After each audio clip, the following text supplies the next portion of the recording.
नारायणं नमस्कृत्य नरं चैव नरोत्तमं नारायणं नमस्कृत्य नरं चैव नरोत्तमं देवीं सरस्वतीं व्यासं ततो जयमुदीरयेत् नारायणं नमस्कृत्य नरं चैव नरोत्तमं देवीं सरस्वतीं व्यासं ततो जयमुदीरयेत् नमस्ते देवदेवेश चङ्गचक्रगदाधर नमस्ते देवदेवेश चङ्गचक्रगदाधर भक्तेच्छोभक्त्यरूपाय परमात्मन् नमोऽस्तु ते भक्तेच्छोभक्तरूपाय परमात्मन्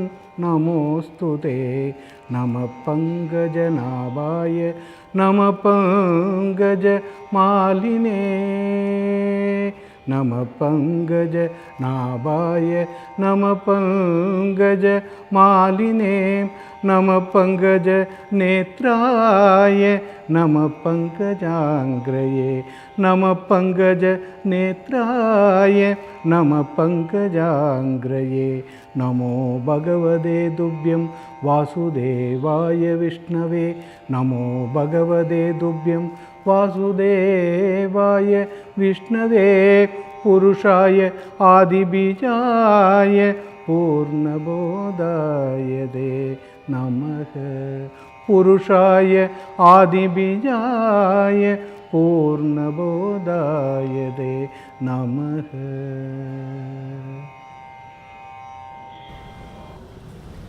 I'm now speaking with Dr. Anand Venkatkrishnan, who is a postdoctoral fellow at Oxford University, College of Balliol. He's been studying the Bhagavata Purāṇa at Columbia University and now is continuing his work there at Oxford University. He is part of our center, the Oxford Center for Hindu Studies. Can you tell us what is the Bhagavata Purāṇa? Let's start with basics. Sure. The Bhagavata Purāṇa is a genre of Hindu scriptural texts called a Purana, of which there are several, 18 major ones and several minor ones. The Bhagavata is one of the most well-known today. It's a very lengthy text in the Sanskrit language with several hundreds, even thousands of verses. Mostly it's about the life of the god Krishna. It deals with his life in a narrative fashion. It tells stories about him. It is philosophical, dealing with what the god Krishna's real identity might be. And it's devotional. It encourages a sense of emotional attachment to this very, very beautiful, visually entrancing god Krishna. What would you say is giving the Bhagavata Purāṇa such popularity, not only in earlier times, which you have been studying, but continuing over the time from whenever it was completed, more than 1,000 years ago, presumably, up to the present? Well, the Bhagavata is an interesting confluence of a number of different trends and languages and traditions within the broad kind of religion of Hinduism. It incorporates Sanskrit, philosophical and devotional traditions. It also incorporates Tamil poetry that was local to the Tamil country. Although the language itself is in Sanskrit, which tends to be a little bit inaccessible to, especially in other scriptural traditions, the Bhagavata's own Sanskrit is extremely rich, literary, and enchanting in and of itself. So the text itself was very attractive, even in its early composition. It really styled itself as a very literary and rich sort of text. At the same time, the Bhagavata wasn't just a text. It was performed. It was always orally recited and rendered. The Bhagavata was translated into several Indian vernacular languages. But in addition to translation, many of the stories that are contained in the Bhagavata formed the cornerstone of various networks of devotional poetry, or what we call bhakti poetry, throughout the Indian subcontinent.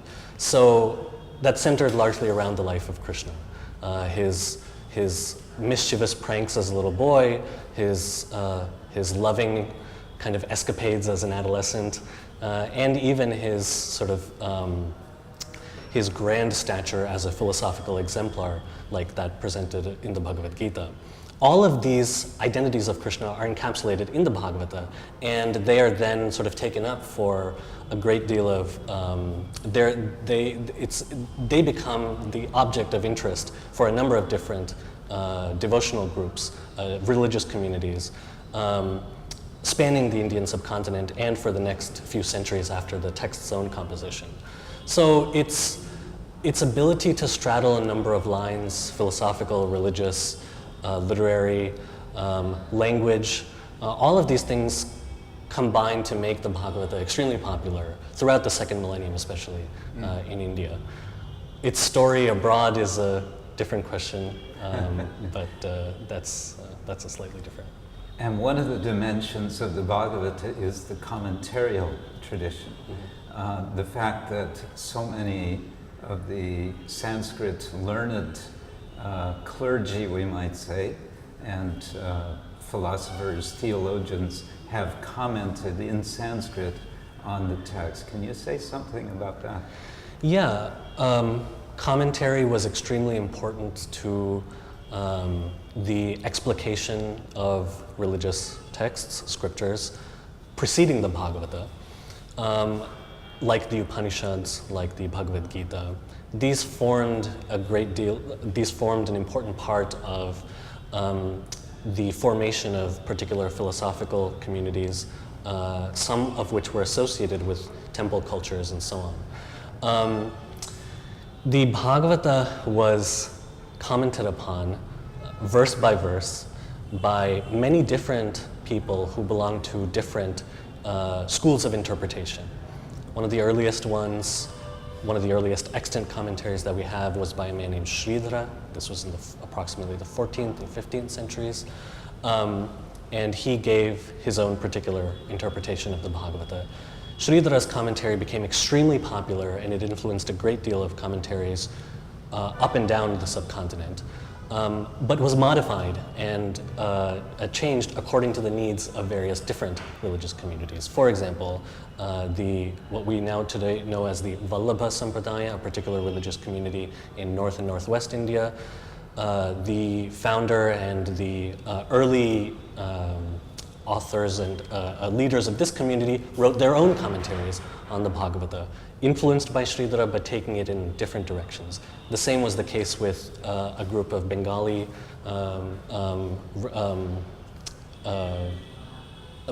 who were inspired by the text that followed the charismatic religious leader Chaitanya. His followers, many of them, wrote commentaries of their own. All of these were in the language Sanskrit, but all of them gave different philosophical interpretations of what the true content of the Bhagavata really was. But the commentarial tradition wasn't restricted to the communities that I've mentioned, which were largely what we would call Vaishnava in character, that is to say that they were religious communities devoted to the worship of the god Vishnu. The Bhagavata inspired writers and philosophers who were primarily trained in the Shaiva traditions of Shaiva religion, especially in southern India. And some of my current work, sort of examines some of those commentaries, but that's relatively new, relatively unstudied. So. What would intrigue me with connection to that is, as you know, in the 4th book of the Bhagavata is the story of Shiva being confronted by Daksha, in which Shiva, as the yogi, is the source of great anger by Daksha, and this leads to quite some conflict between them. I would be curious what the Shaivites say about that particular episode, which is representing Shiva. It seems to me within the text he's represented as a Vishnu Bhakta. Yeah.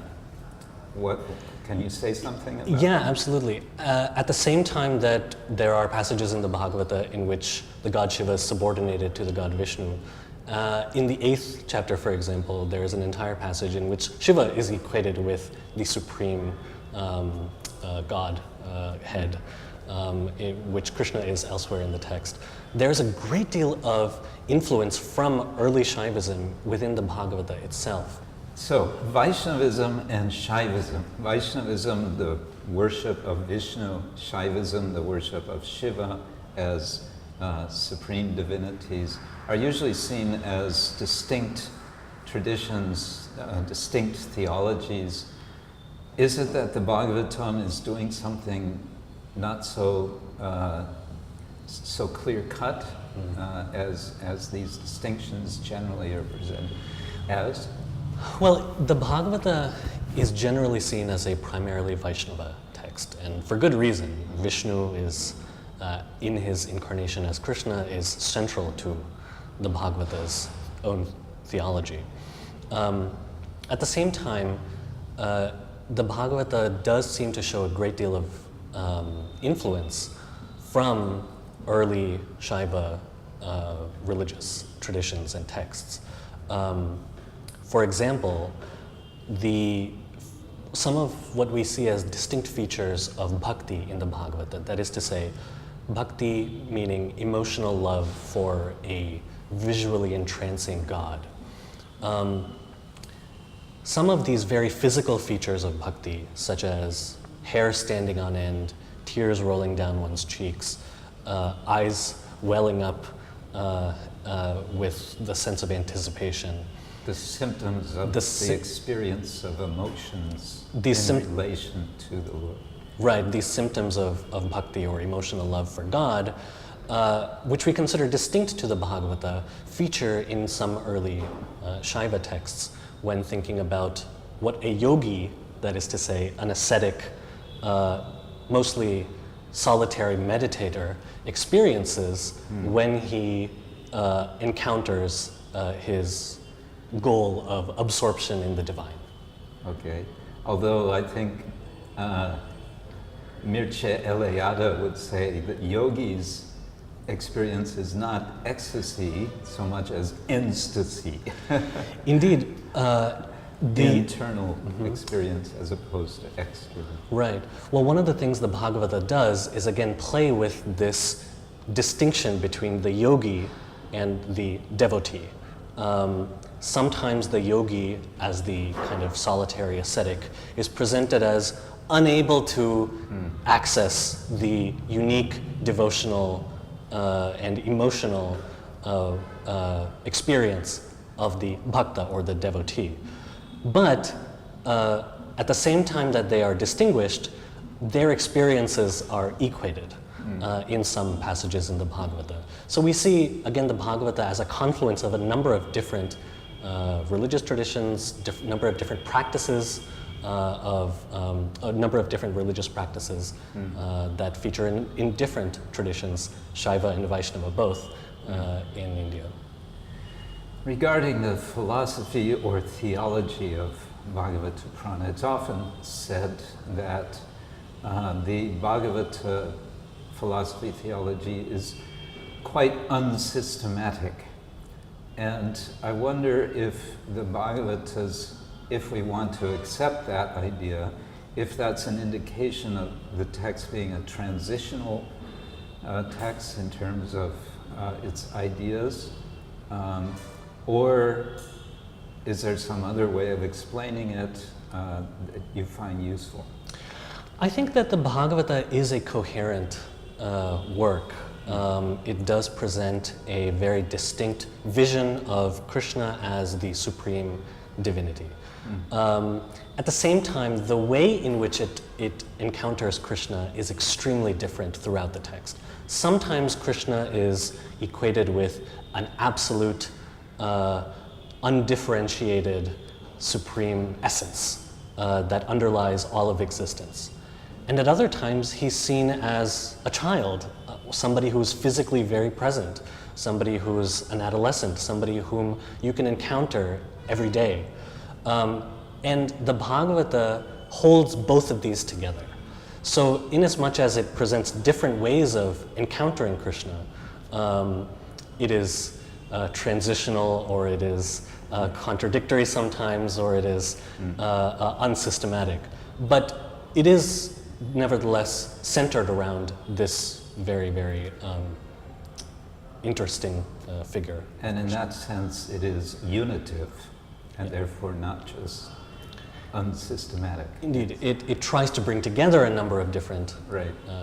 Perspectives.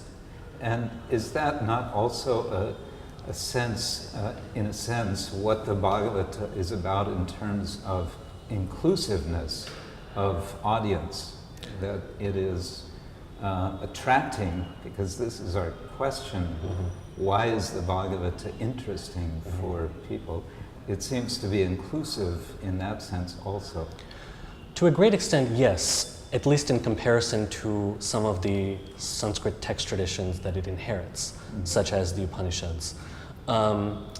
It presents itself as accessible to a wider range of audiences than the mainstream texts of the Brahmin elite, let's say.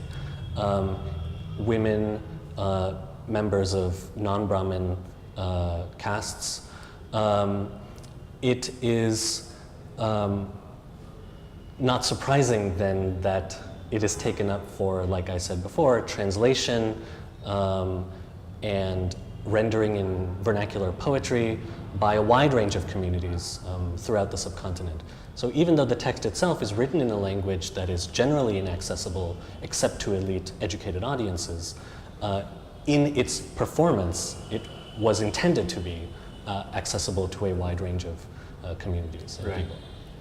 And speaking of that point, moving more to the present, I know you're a historian, but moving to the present, could you say something about how the text has migrated beyond South Asia and why it might be of interest to persons beyond South Asia? The story of the Bhagavata's migration outside of India is twofold, actually. Early European scholars of Indian religion and literature were very interested in the Bhagavata. It was one of the earliest Indian texts to actually be translated into European language.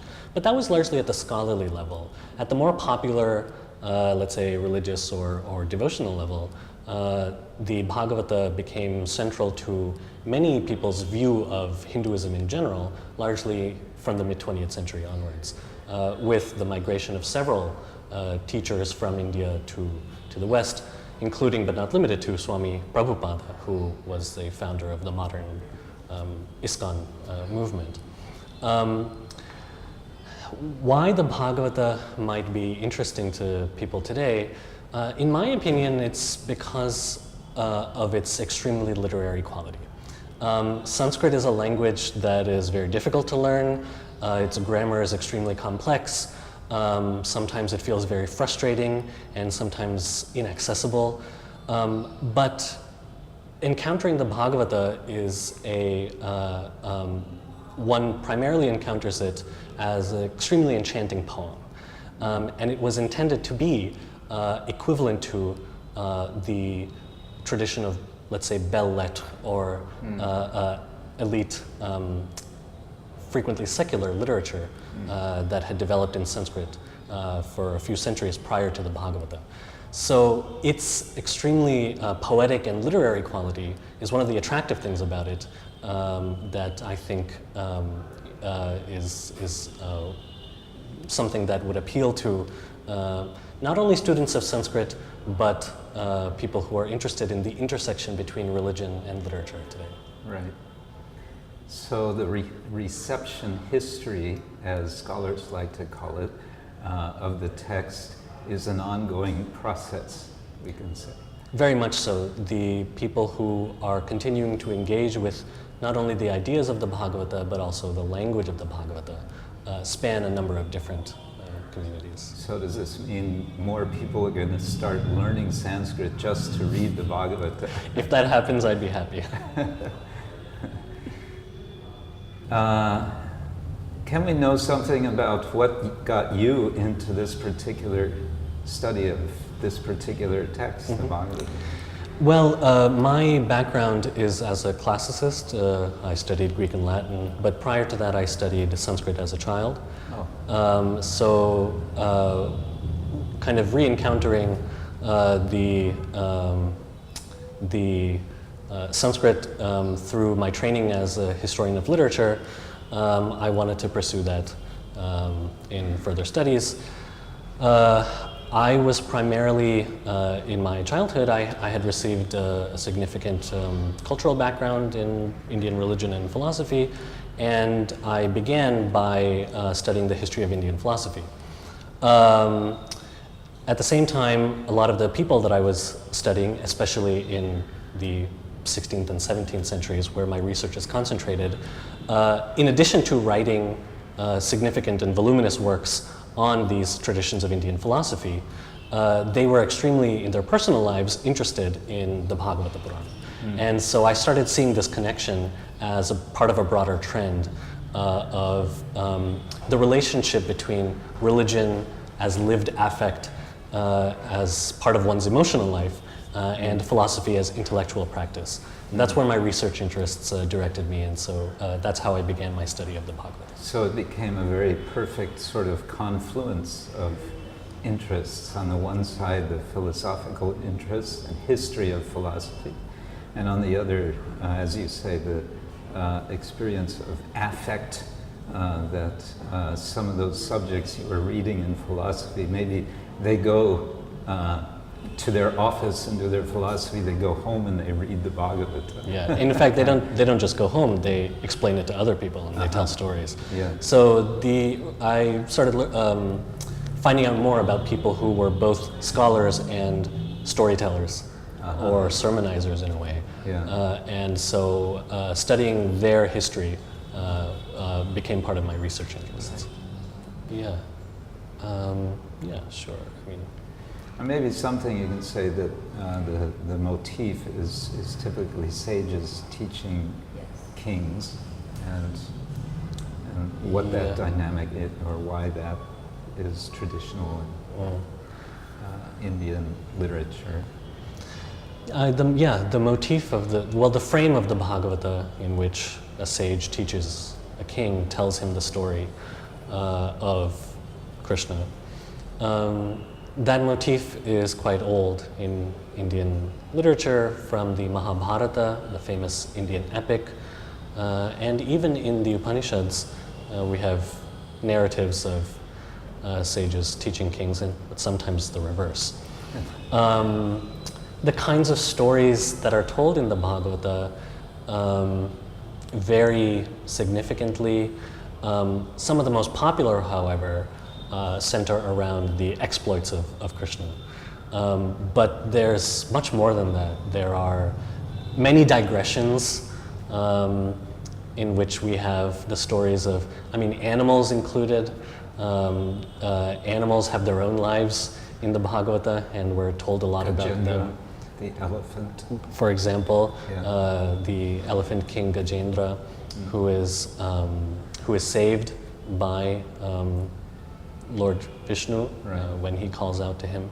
So there are several different kinds of stories in the Bhagavata, but primarily they center around encouraging devotion and encouraging attachment to this very unique divinity. We find this notion of bhakti is also analyzed. I'm thinking of the very first book, chapter 2 is essentially a chapter about bhakti and the efficacy, the results of practicing bhakti. There seems to be a strong sense in the Bhagavata that here is something to be learned, and that it's something to be learned that will bring a certain result, and that result doesn't seem to be so much moksha or liberation. Generally, isn't it, that Indian philosophy is all about liberation, and yet the Bhagavata seems to be saying, well, liberation comes as a side benefit to is that your understanding? I think both understandings are possible. The Bhagavata is very insistent that bhakti is the singular means to liberation. In fact, the most efficacious means to liberation. And so it does, at very significant places, hold liberation as an ideal. For example, there's the story of Ajamila, who was a sort of dissolute man who, at the very end of his life, simply calls out to his son, whose name, Narayana, is the same name as one of the names of Vishnu. As a result, because he simply recites God's name at his death, he is given liberation. So that is seen as a very important and valued goal. But at the same time, the emphasis of the stories is on the power of bhakti itself, and why it contributes to a fulfilled human life.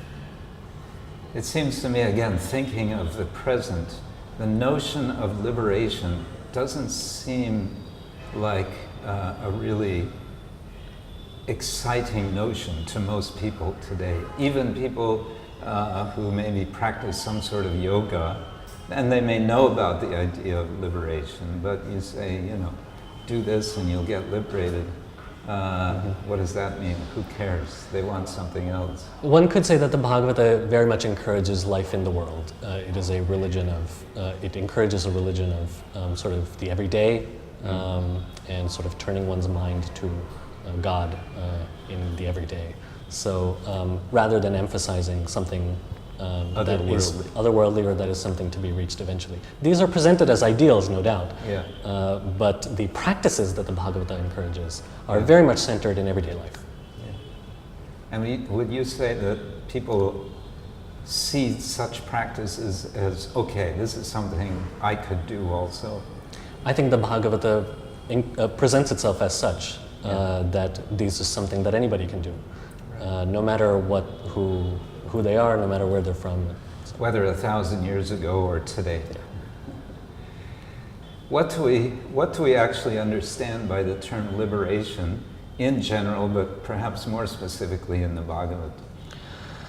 Classically speaking, the term liberation meant liberation from the finite bonds of everyday existence. This is a term that was very important to early Buddhism and Jainism, traditions that emphasized that the world was primarily, and life in the world was primarily comprised of suffering, from birth to old age to death, and that this was repeated over and over. Samsara. This cycle and this endless cycle was seen as something extremely negative and something that one should strive to be free of. Hence the term liberation, to be free from this cycle of birth and death. In this vision, life in the world is seen as something that is extremely difficult, negative, repetitive, absurd. In the Bhagavata, however, there is a more positive twist given to liberation, where liberation for some could be the ideal of removing oneself and removing oneself from the finite and the embodied, and identifying oneself with kind of the supreme or the ultimate nature of existence. Something that is a little bit inaccessible, something that is a little bit cold at first blush. The Bhagavata, however, also presents a view of liberation that is not so much removing oneself and dissolving oneself, but rather attaining unity with one's beloved. And God here is seen as one's beloved rather than something that is cold and formless.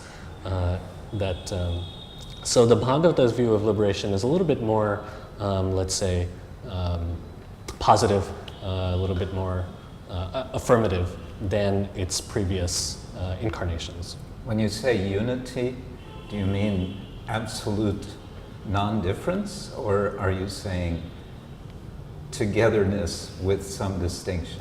That depends on whom you ask. Different commentators and different interpreters of the Bhagavata have seen that ideal differently. So. Right. One of my teacher's teachers once called the Bhagavata, especially in its 10th book, the most enchanting poem ever written. We've already heard that. Okay. That was Professor Daniel Ingalls. That was it? Daniel Ingalls. Yes. And so I would second that. If it makes anybody learn Sanskrit, then. Very good. Okay, thank you very much. Okay, indeed. thank you. Thank you so much.